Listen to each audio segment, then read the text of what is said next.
Olá, está começando mais um programa Arte de Viver. E hoje eu converso com a doutora Lilian Wendy, médica colposcopista, diretora da Associação Paulista de Medicina e coordenadora do projeto Menina Mãe, que é hoje o nosso tema. Conta a tua história no projeto, como é que você ingressou? Eu comecei no projeto, tem mais ou menos uns 5 anos, dando aula para as meninas da parte de sexualidade, que é a outra especialidade que eu faço também. E aí comecei com sexualidade, aí fui dando aula de coisas de ginecologia, junto com uma outra colega, que é a Márcia, falando sobre métodos anticoncepcionais. E eu fui ficando no projeto e me encantando com esse trabalho, porque é muito bom a gente ver o resultado, né? Então, e aí eu fui ficando e me entusiasmei. E aí, o ano passado, quando teve eleição de diretoria, eu fui convidada para assumir a coordenação do projeto e aceitei com muito prazer, porque é bom, é muito bom fazer esse trabalho. Quantas meninas já foram atendidas no projeto? Olha, já passaram mais de 270 meninas no projeto. Bastante, não? E como é que funciona exatamente? Bom, o projeto funciona através de... a gente dá um atendimento de apoio, né? A gente não faz a parte de pré-natal, elas têm que estar fazendo pré-natal em algum outro no serviço. A maioria delas estão fazendo pré-natal no serviço público. E então a gente dá um apoio na parte de ginecologia, nisso que eu falei, de ensinar os métodos anticoncepcionais, ensinar a tomar, porque muitas vezes, hoje em dia, não dá para dizer que elas não tenham informação. Não. Elas têm informação, né? Mas muitas vezes elas não sabem usar, né? Não sabem tomar adequadamente, né? Não sabem quanto tempo entre o início do uso do anticoncepcional e a proteção efetiva. Então, essas coisas a gente ensina para elas. A gente ensina a parte de pediatria, como cuidar dos bebês. Elas recebem auxílio na parte psicológica.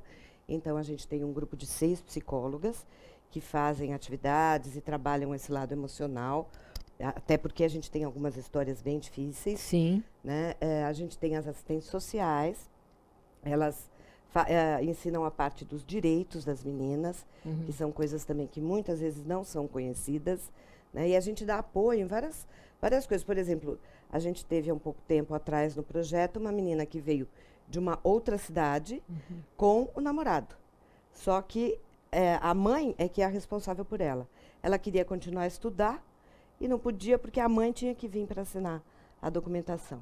Então, a gente agilizou isso para que ela pudesse voltar a estudar aqui em Santos. Olha só. Algumas coisas que são da burocracia, né? E que muitas vezes a pessoa não sabe onde recorrer. Então, as nossas assistentes sociais fazem esse trabalho. A gente tem a Renata, que faz a parte de educação física, de fisioterapia, de trabalhar a parte de musculatura para preparar para o parto, né? E também o trabalho de autoestima para elas, com cuidados com o corpo, né? Porque o corpo muda nessa Com fase, certeza. né? Então, e na idade que elas estão, quer dizer, elas já estão saindo de uma fase de transformação, que é própria da adolescência. E aí elas entram numa outra fase de transformação, que é a da gravidez. Né? Então, também a gente trabalha esse lado. E nós temos também as cuidadoras no projeto, né? O que são as cuidadoras? As cuidadoras, elas cuidam dos bebês enquanto as meninas têm as atividades, né?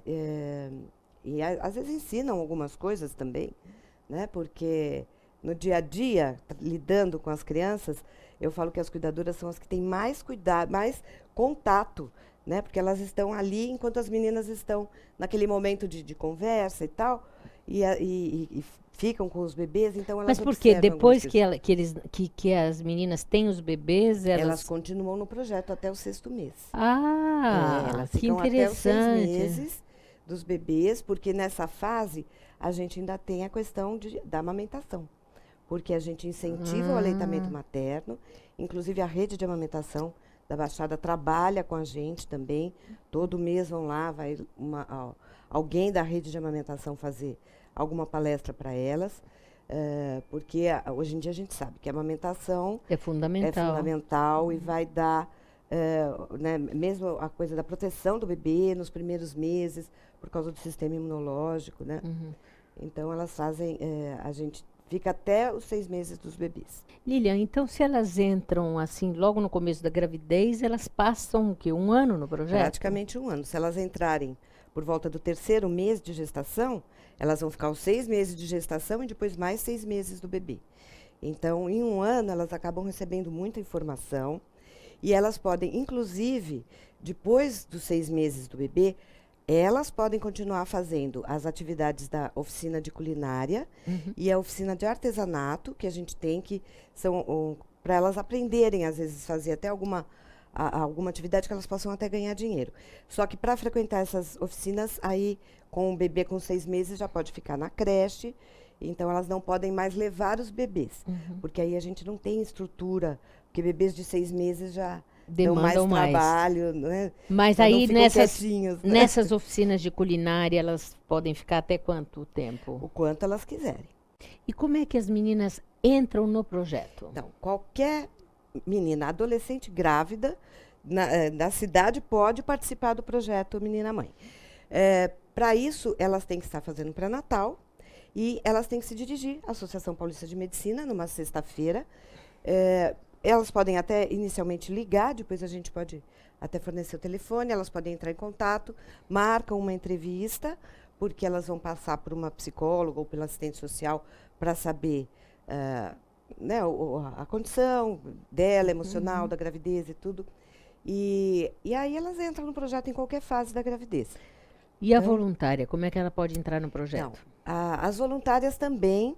Hoje em dia, a gente tem feito também uma entrevista e a gente tem orientado, porque assim, muitas vezes as pessoas têm muito boa vontade em querer participar, mas como a gente lida com adolescentes, a gente lida com a gravidez na adolescência, que muitas vezes é cercada de preconceitos, né? Porque se tem uma ideia errada, muitas vezes, Claro. que as meninas engravidam porque querem, né? E nem sempre é assim. Me deixou curiosa. Você falou que as meninas não necessariamente engravidam porque querem, né? Não entendi exatamente. O que você quis dizer? É porque, assim, hoje em dia, primeiro que elas têm muita liberdade sexual, né? Têm informação, mas muitas vezes o caminho dessa gravidez não é um caminho escolhido, né? Muitas vezes a gente tem as situações em que, por exemplo, a gente escuta falar dessas festas, né? Que dessas Funk. Funk, isso, desculpa, baile funk, e que naquela farra acabam às vezes tendo relações sexuais e nem sabe quem é o menino. Então pode engravidar dessa forma, não é uma coisa escolhida. A gente tem também casos de abuso, casos de violência doméstica, né? Que muitas vezes pode acontecer. Às vezes um padrasto, um primo, um irmão, um vizinho. Sim, né? esses são casos de estupro, essas Isso, coisas, né? exatamente. Então, nem sempre essa gravidez é uma gravidez que acontece porque elas escolheram estar grávidas, né? O que a gente percebe é que existe muito a questão do preconceito, da gente olhar para uma menina nessa faixa de idade, grávida, e pensar, nossa, devia estar estudando, devia estar fazendo outra coisa, né? Como se elas só pensassem em se divertir. E isso não é verdade. A gente tem algumas histórias tristes, inclusive, por Com conta certeza. disso, né? E o preconceito não ajuda em nada, né? Elas, muitas vezes, elas são discriminadas na escola, né? Na rua mesmo, elas contam histórias, às vezes no ônibus, né? Porque como as gestantes têm direito a sentar nos bancos reservados, como se elas não tivessem esse direito, né? Então, elas sofrem muito preconceito. Muitas vezes elas têm vergonha até de falar da questão grávidas, né? Então, e a gente trabalha muito essas questões com ela. Como é que é mantido o projeto? Então, o projeto é mantido através, principalmente, das Noites da Pizza, que a gente realiza 4 vezes por ano. A gente tem o apoio da APM, que nos fornece primeiro o espaço, né, que é da APM, assim como a alimentação e a condução das meninas, atualmente a APM que está fornecendo. E a gente tem as Noites da Pizza, que tudo que é angariado com a venda dos convites é para a gente comprar fraldas e todas as coisas que a gente usa no projeto. As nossas noites da pizza já são famosas. Com Você certeza. já foi em várias delas. E o pessoal gosta muito. São muito gostosas, com então, certeza. além da pizza ser muito boa, né? E é porque é bem fininha, então o muito pessoal boa pode comer, mesmo. não engorda tanto.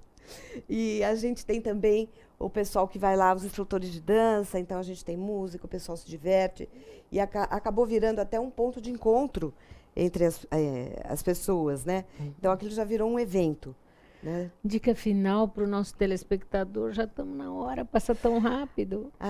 A dica que eu quero dar é assim, em primeiro lugar, para as meninas, né? O quanto é importante a gente ter este cuidado de prestar atenção, de tentar não engravidar nessa fase, porque isso muda a vida de uma adolescente. Dos pais também, no sentido de olharem para essas meninas e orientarem adequadamente. Né? E para a sociedade, que essas meninas precisam do nosso apoio, para que elas se conscientizem e possam amadurecer de uma maneira melhor e contribuir com a vida delas para a nossa sociedade. Muito obrigada, foi muito bom e sucesso sempre, porque esse projeto é maravilhoso. E eu que agradeço a oportunidade de estar aqui novamente. Obrigada, Lilian. Every time we say goodbye, I die a little.